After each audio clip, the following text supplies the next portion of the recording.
Hey everyone, and welcome to this intensive exam review explainer.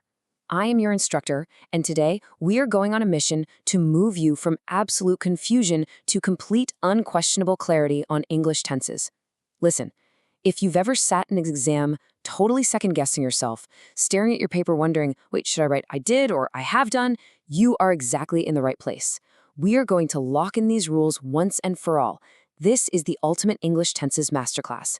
So grab a coffee, get ready to take some serious notes because we are conquering the past, the present, and the future today. Here is our game plan for this intensive session. First, the ultimate tense timeline. Then, simple versus perfect aspects. Third, past simple versus present perfect. Fourth, storytelling with past tenses. Fifth, mastering the future tenses. And finally, number 6, our final exam review summary. Let's get right into it.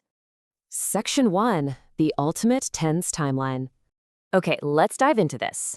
To truly master English grammar, you have to wrap your head around one core idea. Tenses aren't just arbitrary, annoying rules designed to frustrate you. No, they are exact coordinates in time.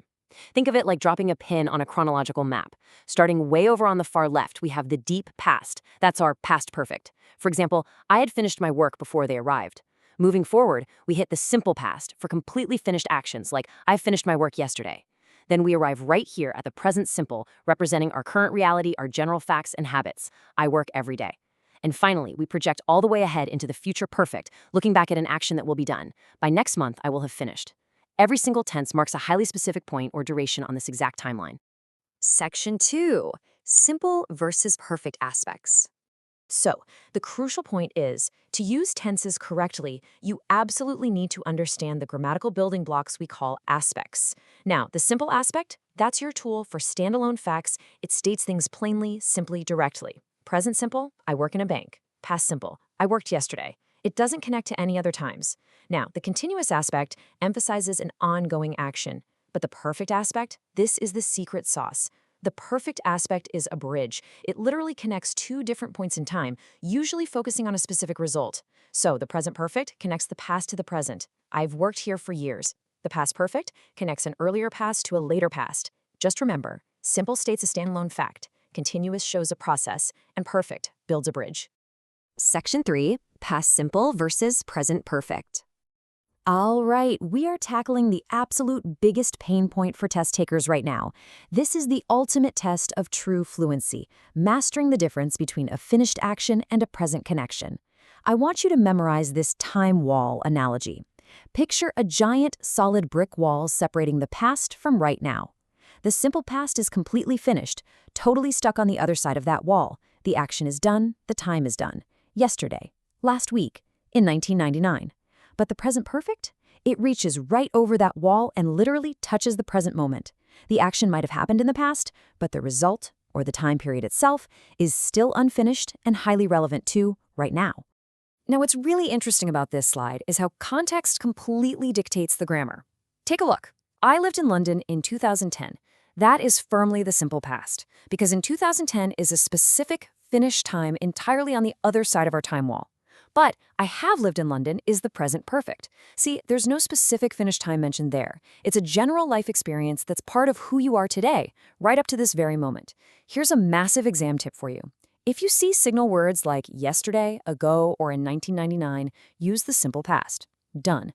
But if you see signal words like already, yet, ever, or since, you are reaching over that wall. So use the present perfect. Don't let the exam trick you on this. Section 4. Storytelling with past tenses.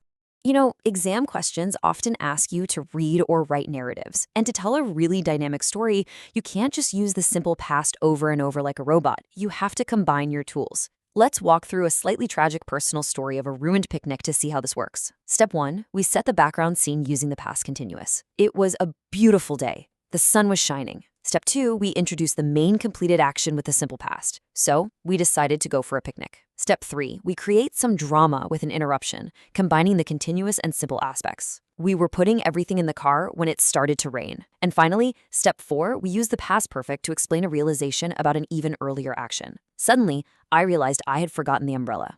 Notice how the forgetting happened way before the realizing? Layering these tenses is exactly how you build a rich, compelling narrative. Section 5. Mastering the future tenses. Moving right along, Unlike the past, the future hasn't actually happened yet, so English gives us multiple ways to talk about it depending entirely on your intention and your evidence. The classic exam showdown is will versus going to.